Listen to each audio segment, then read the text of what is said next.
बच्चों पिछली एक्सरसाइज में हमने जो है त्रिकोणमिति पढ़ी थी और अब त्रिकोणमिति के अनुप्रयोग। पिछली वीडियो में हमने त्रिकोणमिति के अनुप्रयोग से संबंधित कुछ क्वेश्चन किए थे, यानी कि कुछ एग्जाम्पल के तौर पे कुछ क्वेश्चन किए थे और आपको ये कुछ बातें समझाई गई थी इससे संबंधित, यानी जैसे क्षैतिज रेखा क्या होती है, उन्नयन कोण, अवनमन कोण कैसे बनता है, उन्नयन कोण कैसे बनता है, दृष्टि रेखा कौन सी होती है, ठीक है। और कुछ क्वेश्चन भी हल किए थे। तो आज हम कुछ क्वेश्चनों को हल करेंगे।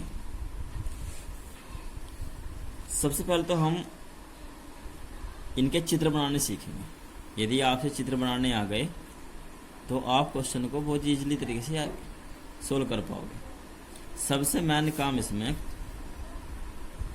बस चित्र बनाने का है, ठीक है। चलिए स्टार्ट करते हैं। चैप्टर नंबर 9 है त्रिकोणमिति के अनुप्रयोग।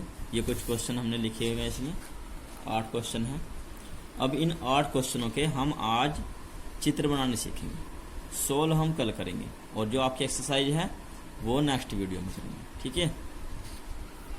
तो आज केवल हम इनके चित्र बनाने सीखेंगे कि क्वेश्चन को देख करके आपको चित्र कैसे बनाना है। यदि आपने पिछली वीडियो नहीं देखी तो पहले आप पिछली वीडियो एक बार और देख लीजिए, उसको समझ लीजिए ध्यान से, ठीक है। उसके बाद ही हम त्रिकोणमिति का अनुप्रयोग अच्छे से समझ पाएंगे। और इन क्वेश्चनों की फोटो आपको भेज दी जाएगी बेटा। तो क्वेश्चन नंबर 1 है, सोल्व करते हैं क्वेश्चनों को।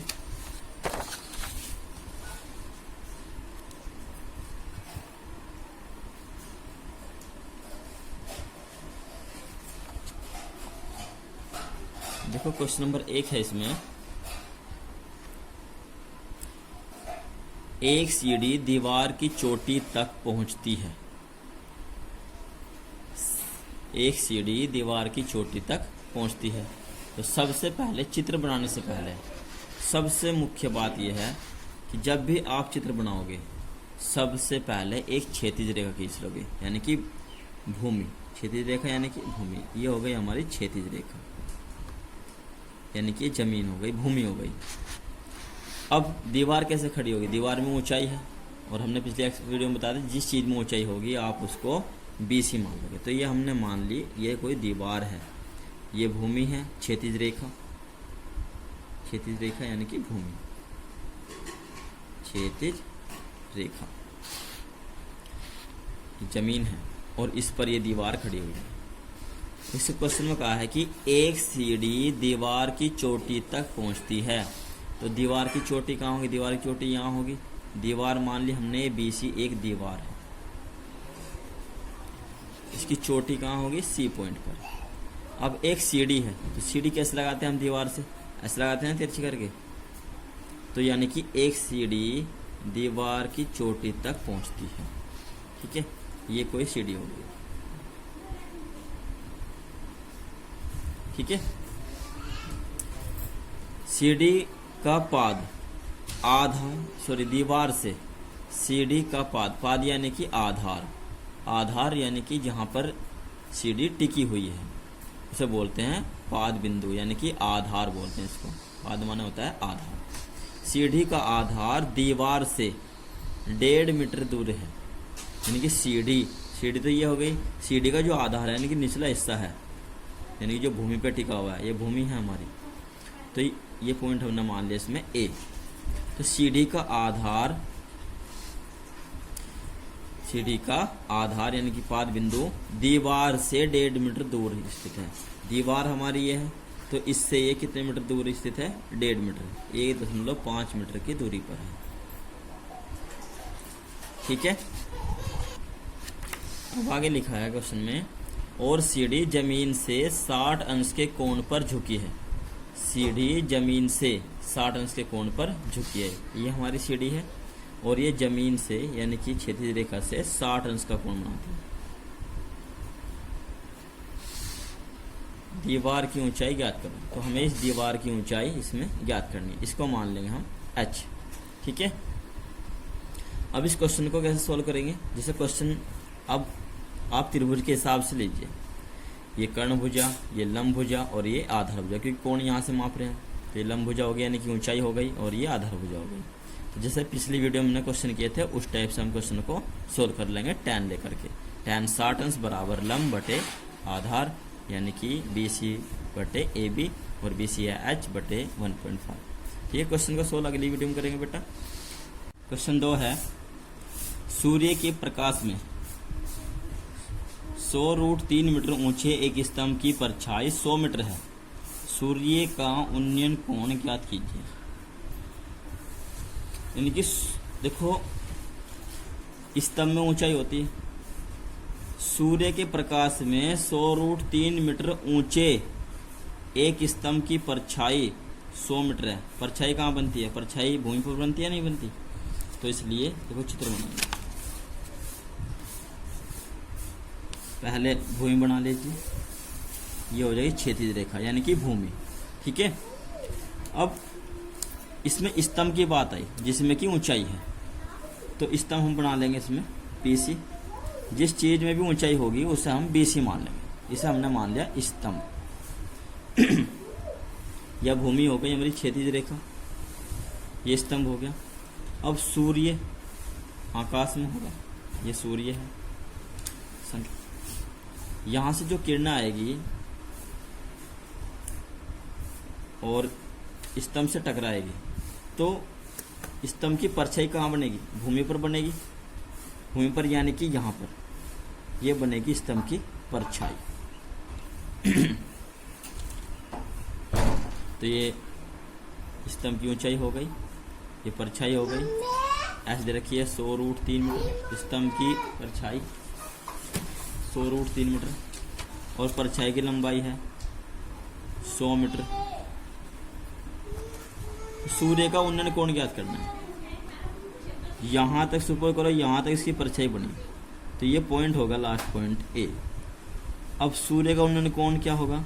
उन्नयन कोण की बात हो रही है तो नीचे से ऊपर को, कहाँ भाई? स्तंभ तक, यहां से जो किरण जा रही है, तो ये कोण मान लिया हमने थीटा है।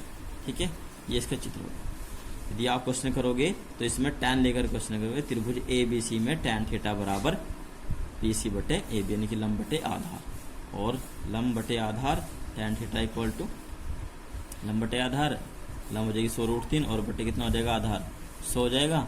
इसके बटे ये 100 से 100 कट जाएगा √3, और टैन में √3 कितने डिग्री का वैल्यू होती है? 60 अंश की, तो इसका आंसर 60 अंश आ जाएगा। ठीक है, क्वेश्चन बाद में करेंगे बेटा, पहले चित्र समझ लिए। बार बार बताया जा रहा है क्षैतिज रेखा सबसे पहले खींचनी है, उसके बाद क्वेश्चन में ये देखना है कि ऊंचाई किस चीज में, मीनार है या स्तंभ है या फिर वो कोई दीवार है या फिर वो कोई खंबा है या पुल है या पेड़ है। तो जो भी चीज़ आएगी वो सब की में क्या होगी? ऊंचाई। और ऊंचाई वाली चीज़ को कैसे बनाएंगे? नीचे से ऊपर को, उसे मानना है हमें BC। क्वेश्चन 3, एक वृक्ष का ऊपरी भाग तेज हवा के कारण टूटकर भूमि से जा लगा। एक वृक्ष का ऊपरी भाग, तो वृक्ष यानी कि पेड़, पेड़ में ऊंचाई होती है, और पेड़ कहाँ खड़ा होगा? भूमि पर खड़ा होगा, नहीं होगा? तो यानी कि पहले एक भूमि बना लीजिए यानी कि क्षैतिज रेखा हो गई हमारी। अब इस पर कहीं पेड़ खड़ा है, ये मान लीजिए हमने एक पेड़ खड़ा हुआ है। अब तुमने देखा होगा जब आंधी तूफान आते हैं तो पेड़ जो है बीच में टूट कर धरती पे जा गिरे। तो ऐसे ही इस क्वेश्चन में है कि एक वृक्ष का ऊपरी भाग तेज हवा के कारण टूटकर भूमि से जा लगा, यानी कि सपोज करो ये पेड़ था हमारा BA'।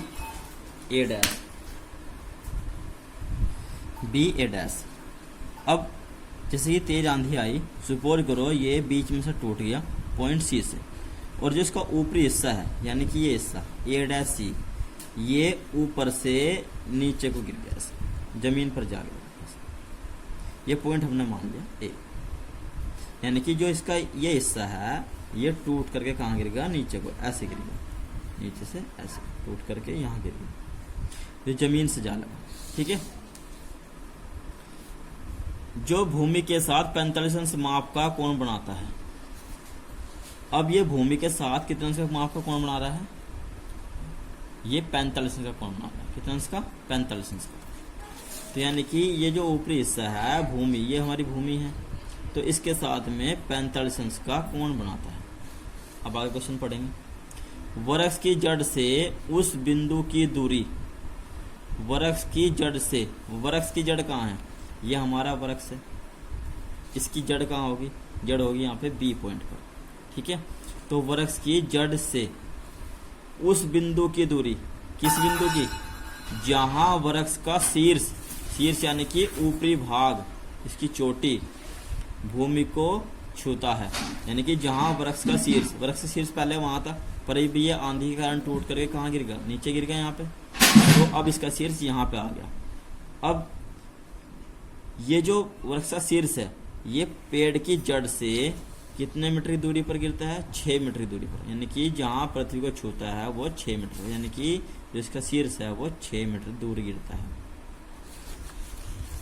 तो हमें वृक्ष की ऊंचाई ज्ञात करनी है। तो हमें वृक्ष की ऊंचाई ज्ञात करनी, तो वृक्ष की ऊंचाई क्या थी? वृक्ष की ऊंचाई थी यह, परंतु अब वृक्ष की ऊंचाई दो पार्ट में बट चुकी है। एक त्रिभुज के हिसाब से, यहाँ देखो, ये हो गई इसकी BC भुजा और ये हो गई इसकी AC भुजा। तो सबसे पहले हम क्वेश्चन जब हल करेंगे तो tan लेंगे, tan की सहायता से ये भुजा ज्ञात कर लेंगे, फिर हम लेंगे कोस, फिर इस आधार बटे कर्ण, फिर ये भुजा ज्ञात करेंगे। जब इस भुजा की वैल्यू आ जाएगी, इस भुजा की वैल्यू आ जाएगी, दोनों का आपस में जोड़ देंगे, पेड़ की कुल ऊंचाई आ जाएगी। यानी कि ये हिस्सा निकाल लेंगे प्लस ये हिस्से की लंबाई निकालेंगे, दोनों हिस्से को जोड़ देंगे, आंसर हो जाएगा। ये इसका चित्र बनेगा, ठीक है। नेक्स्ट क्वेश्चन, क्वेश्चन नंबर 4 का चित्र बनाएंगे। एक 30 मीटर ऊंचे स्तंभ से, देखो ऊंचाई की बात हो रही है नहीं, 30 मीटर ऊंचा स्तंभ, 30 मीटर ऊंचा स्तंभ, तो कहाँ खड़ा होगा? भूमि पर खड़ा होगा नहीं। तो सबसे पहले क्या करोगे? एक क्षैतिज रेखा बना लेंगे, यह भूमि हो गई। इस पर कोई 30 मीटर ऊंचा स्तंभ से जहाज का अवनमन कोण, देखो यहाँ पे किसके कोण की बात हुई है? अवनमन कोण की बात हुई है। तो 30 मीटर ऊंचा स्तंभ बनाओ। सपोज करो ये 30 मीटर ऊंचा स्तंभ हो गया, स्तंभ को मान लिया हमने BC। 30 मीटर ऊंचे स्तंभ से, स्तंभ 30 मीटर ऊंचे, 30 मीटर ऊंचे स्तंभ से जहाज, जहाज ये हवाई जहाज नहीं है, पानी का जहाज है, तो जहाज का अवनमन कोण 30 अंश है। यानी कि जहाज, यहाँ पे कोई जहाज है, कोई नाव है, यहाँ पे कोई जहाज है, और उसका जो अवनमन कोण है वो 30 अंश का, ठीक है। और 30 अंश यहाँ क्या अवनमन कोण उन्नयन कोण के बराबर होता है, तो उन्नयन कोण बनाओगे और इसको आप यहाँ से ऐसे करके अवनमन कोण भी बना लेंगे। ये अवनमन कोण है और ये उन्नयन कोण। तो अवनमन कोण ऊपर से मापते हैं, ध्यान रखना। तो 30 मीटर ऊंचे स्तंभ से जहाज का अवनमन कोण, यानी कि ऊपर से ये लाइन खींचनी पड़ेगी, ये अवनमन कोण है और अवनमन कोण उन्नयन कोण के बराबर होता है। तो ये पॉइंट जहाँ जहाज है, ये पॉइंट मान लिया हमने A, ठीक है। तो त्रिभुज बन गया हमारा ABC। ये कोण 30 अंश का है, ये ऊंचाई हो गई 30 मीटर, तो ऊंचाई दे रखी है, 30 अंश का कोण दे रखा है। हमें क्या ज्ञात करनी है? जहाज से स्तंभ की दूरी ज्ञात करनी है। दूरी क्षैतिज रेखा में लेते हैं यहाँ से, तो जहाज से, ये जहाज है हमारा, यहाँ से स्तंभ, स्तंभ ये है, तो जहाज किसकी ओर को जा रहा है? स्तंभ की तरफ। तो जहाज से स्तंभ की दूरी ज्ञात करनी है, यानी कि ये ज्ञात करनी है। इसको हम x मान के करेंगे क्वेश्चन। इसमें tan लेंगे, tan 30 अंश बराबर लंब बटे आधा, जैसे क्वेश्चन पीछे किए थे, इस तरह से चाहो तो बेटा आप कर सकते हो इस क्वेश्चन को, ठीक है, कर देना। आगे क्वेश्चन नंबर 5। आज हम केवल चित्र बनाना सीखेंगे और ध्यान से देखते रहो बेटा चित्र को। मुख्य बात चित्र बनाने में यही है बेटा कि सबसे पहले क्षैतिज रेखा खींच लो, फिर विभिन्न चीज़ों पर फोकस करो जिनमें ऊंचाई है। क्वेश्चन नंबर 5 पढ़ो। 7 मीटर ऊंचे भवन, तो भवन यानी कि मकान कितना ऊंचा है? 7 मीटर ऊंचा है। भवन के शीर्ष से एक केबल टावर के शीर्ष का, अब केबल टावर है तो इसमें केबल टावर में क्या होगा? ऊंचाई होगी कि नहीं होगी? ठीक है, तो तो केबल टावर के शीर्ष का उन्नयन कोण 60 अंश है। ठीक है, तो सबसे पहले इसमें दो चीज ऐसी आई, इसमें ऊंचाई है, एक तो इसमें आया भवन, एक आया इसमें केबल टावर। तो सबसे पहले हम क्षैतिज रेखा खींच लेंगे, ये हमने क्षैतिज रेखा खींची। 7 मीटर ऊंचे भवन, यानी कि भवन और टावर में कौन सा बड़ा है और कौन सा छोटा है, ये बात का डिस्कस बाद में होगा। पहले आप एक को छोटा बना लीजिए और एक को कोई सा बड़ा बना लीजिए। ये मान लीजिए 7 मीटर ऊंचा भवन होगा। इसे हमने क्यों भवन लिया 7 मीटर ऊंचा, वो हम अभी बताएंगे क्यों लिया इसे। हम क्वेश्चन को पूरा पढ़ेंगे जब ध्यान से समझ में आएगा। ए डी मान लिया भवन है और बी सी मान लिया हमने केबल टावर है, ये टावर है। ठीक है, 7 मीटर ऊंचे भवन के शिखर से, कहां से, भवन के शिखर से, एक केबल टावर के शिखर का, तो भवन का शिखर ये है ए पर, भवन के शिखर से, ध्यान से पढ़ो, भवन के शिखर से केबल टावर के शिखर का उन्नयन कोण, उन्नयन कोण की बात हो रही। जब भी देखो भवन के शिखर से, ये बात पढ़ो कि किसके शिखर से, और आगे उन्नयन कोण की बात हो रही है या अवनमन कोण की। यदि उन्नयन कोण की बात हो रही, किसके शिखर से हो रही, भवन के शिखर से हो रही उन्नयन कोण की बात, तो यानी कि भवन छोटा, केबल टावर जो है वो बड़ा है। ठीक है, अगर ये कहता है कि भवन के शिखर से केबल टावर के शिखर का अवनमन कोण, तो यहाँ से लैंग्वेज चेंज होती है। अवनमन कोण का मतलब ऊपर से नीचे को, तो इसका मतलब ये होता है कि भवन जो है हमारा ऊंचा हो जाता और केबल टावर होता है नीचे छोटा। अब भवन इधर हो जाता और केबल टावर हो जाता इधर। तो ये बात ध्यान रखनी है, किसके शिखर से, भवन के शिखर से, और आगे किसकी बात हो रही है, उन्नयन कोण की। तो उन्नयन कोण क्या होता है, नीचे से ऊपर को, नीचे से ऊपर को। तो यानी कि भवन छोटा है, इसके शिखर से बात हो रही है, और केबल टावर बड़ा है। ठीक है, तो पहले भवन बना लिया क्षैतिज रेखा पे, ये भूमि है, भूमि पर भवन भी खड़ा होगा और केबल टावर भी खड़ा होगा। ठीक है नहीं, तो यहाँ से ये केबल टावर बना, भवन है, ये केबल टावर है। तो भवन के शिखर से केबल टावर के शिखर का उन्नयन कोण कितना अंश है, 60 अंश है।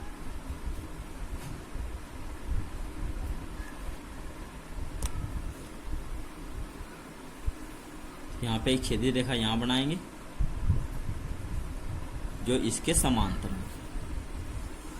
तो भवन के शिखर से केबल टावर के शिखर का उन्नयन कोण कितना है, 60 अंश है। दूसरी बात, और इसके पाद, पाद यानी कि आधार, किसके आधार, और इसके पाद का अवनमन कोण, किस कोण की बात हुई यहाँ से, अवनमन कोण की बात, कितना अंश है, 45 अंश। मतलब कहने का यह है कि भवन के शीर्ष से केबल टावर के शीर्ष का उन्नयन कोण नीचे से ऊपर को तो है 60 अंश, और यहाँ से इसके केबल टावर के पाद, यहाँ पाद यानी कि आधार, केबल टावर का आधार ये है, शीर्ष ये है, तो आधार है बी। तो यहाँ से इसके आधार का जो अवनमन कोण है वो 45 अंश है। अवनमन कोण यानी कि ये कोण लेंगे ऊपर से नीचे को, और अवनमन कोण उन्नयन कोण के बराबर होता है, तो ये भी हो जाएगा 45 अंश। ठीक है, अब ये चित्र बन के तैयार हो गया। ये 7 मीटर है, ये पॉइंट हमने मान लिया ई पॉइंट है, ये 7 है, तो ये भी 7 मीटर। ठीक है, हमें केबल टावर की ऊंचाई ज्ञात करनी है, तो केबल टावर की ऊंचाई हम इसमें टोटल मान लेंगे h मीटर। ये टोटल है इसमें h मीटर, यानी कि BC है h, ये यहाँ से यहाँ तक है 7, तो ऊपर रह जाएगी h - 7, यानी कि यहाँ से यहाँ तक। ठीक है, और ये मान लेना आप इसमें x। क्वेश्चन हम इसमें करेंगे और लास्ट में करेंगे, पहले चित्र बनाने सीख लीजिए। ये इसका चित्र कंप्लीट हो गया। Next question, question number 6। भूमि के एक बिंदु P से, भूमि के एक बिंदु P से एक 10 मीटर ऊंचे भवन के शिखर का उन्नयन कोण, कहाँ से बात हो रही, भूमि के एक बिंदु से बात हो रही P से, और आगे उन्नयन कोण की बात हुई, उन्नयन कोण की बात हुई, तो यानी कि नीचे से ऊपर को। ठीक है, तो भूमि का एक बिंदु लेंगे पी और 10 मीटर ऊंचे भवन के शिखर का उन्नयन कोण उस पर 30 अंश कर देंगे। भवन के शिखर पर एक ध्वज को लहरा गया है। अब समझो ध्यान से, ये हमारी क्षैतिज रेखा होगी यानी कि भूमि होगी। ये मान लिया इस भूमि पर कोई बिंदु P है और ये हमने मान लिया 10 मीटर ऊंचा एक कोई भवन है, ठीक है। ये मान लिया हमने भवन BC, ये पॉइंट हमने मान लिया P। 10 मीटर ऊंचे भवन, ये भवन होगा 10 मीटर। तो 10 मीटर ऊंचे भवन के शिखर पर एक ध्वज को लहरा गया है। इसका शिखर कहाँ होगा? शिखर यहाँ होगा, इस पे एक झंडा लहरा गया है, झंडा यहाँ पर होगा। इसके शिखर पर एक ध्वज को लहराया गया है, ये ध्वज होगा मान लीजिए, ठीक है। तो ध्वज की जो, अब यहाँ से देखिए, भूमि के एक बिंदु P से, तो भूमि का बिंदु यहाँ है P, भूमि के एक बिंदु P से 10 मीटर ऊंचे भवन के शिखर का, 10 मीटर ऊंचे भवन के शिखर कहाँ है? C पर है यहाँ। शिखर का उन्नयन कोण 30 अंश है, ये 30 अंश का कोण हो गया। भवन के शिखर पर एक ध्वज को लहराया गया है, भवन का शिखर पर एक ध्वज लहरा गया, ये ध्वज है। बिंदु P से ध्वज के शिखर का उन्नयन कोण, ये ध्वज होगा, ध्वज का शिखर कहाँ होगा? यहाँ होगा, ये बिंदु मान लिया हमने D। ध्वज के शिखर का उन्नयन कोण 45 अंश है। कितना अंश है? 45 अंश। तो ये होगा इसका उन्नयन कोण यहाँ से यहाँ तक 45 अंश। ध्वज दंड की लंबाई ज्ञात करो, यानी कि इस ध्वज दंड की हमें लंबाई ज्ञात करनी है। ये ध्वज दंड है, ये ध्वज है, ये ध्वज दंड है, यानी कि इसमें जो डंडा लगाया गया है उसकी लंबाई हमें ज्ञात करनी है। ये मान लेंगे हम x, भवन की ऊंचाई दी हुई है 10 मीटर, इसको मान लेंगे, ये हमें दिया हुआ नहीं है तो इसको कोई भी आप मान लीजिए y, ध्वज की मान लीजिए आप h, या फिर यहाँ पे x मान लीजिए, ठीक है। क्वेश्चन को लास्ट में करेंगे, ये इसका चित्र हो गया। चित्र बनाने सीख लो, अगर आपसे चित्र बनाने आ गए तो क्वेश्चन आप बहुत ईजिली तरीके से हल कर लोगे, सोल्व कर लोगे, इसमें कोई दिक्कत नहीं होगी। क्वेश्चन तो हल ऐसे करेंगे जैसे हमने पीछे एग्जाम्पल किए थे, आपको समझाए थे कि इसमें एक कोण दिया हुआ है या ऊंचाई दी रखी है, ये ज्ञात कर लेंगे। पहले त्रिभुज ये लेंगे, 10 मीटर ये कोण होगा 30 अंश का, tan लेंगे, y आ जाएगा, y की वैल्यू सहायता से फिर त्रिभुज लेंगे P B D और इसमें CD की वैल्यू ज्ञात कर लेंगे।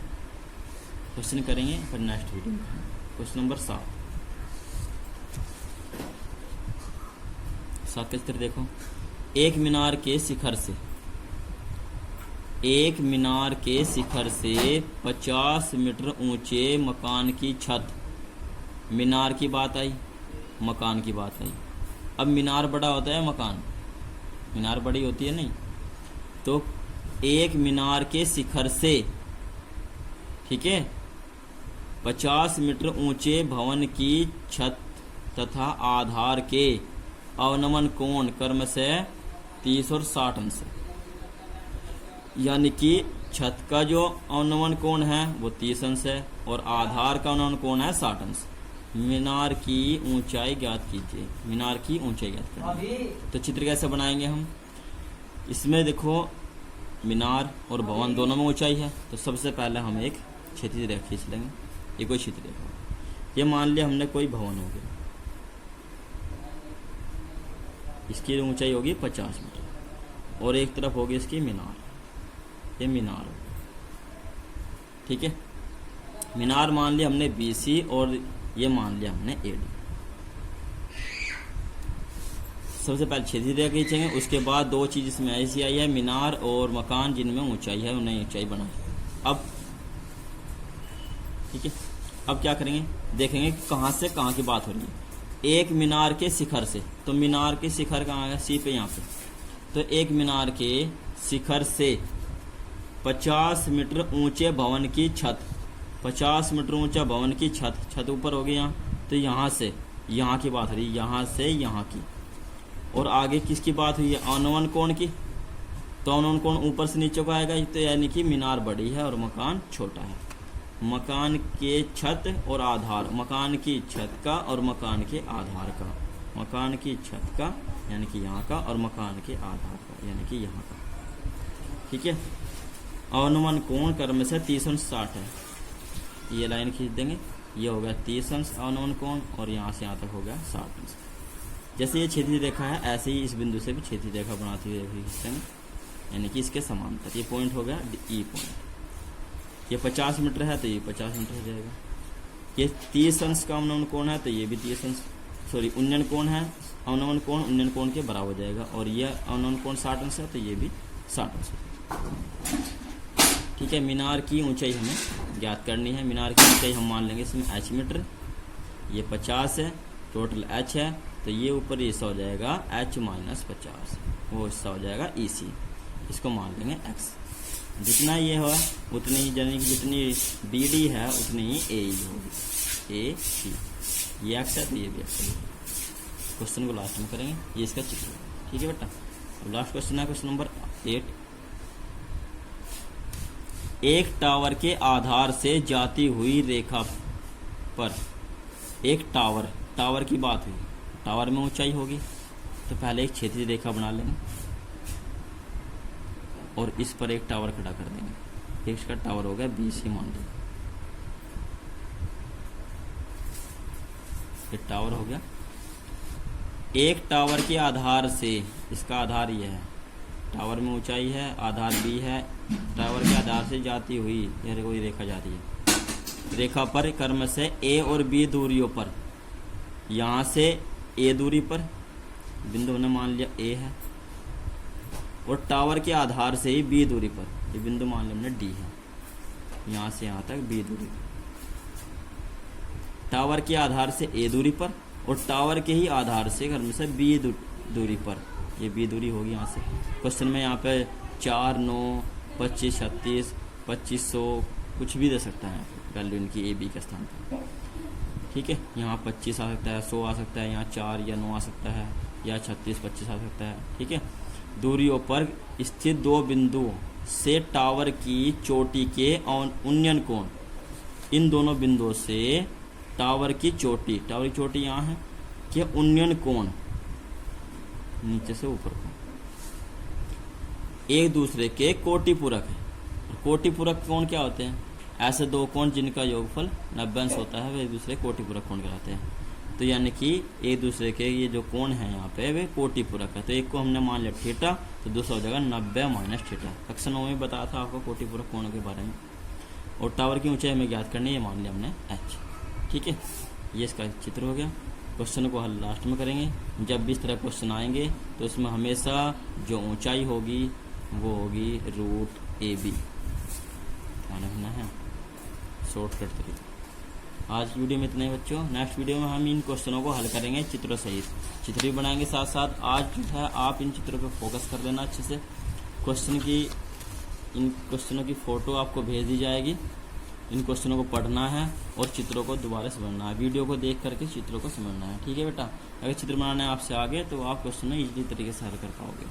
आगे हम ये क्वेश्चन हल करेंगे 8 के 8 और उसके बाद में एक्सरसाइज पूरी करेंगे।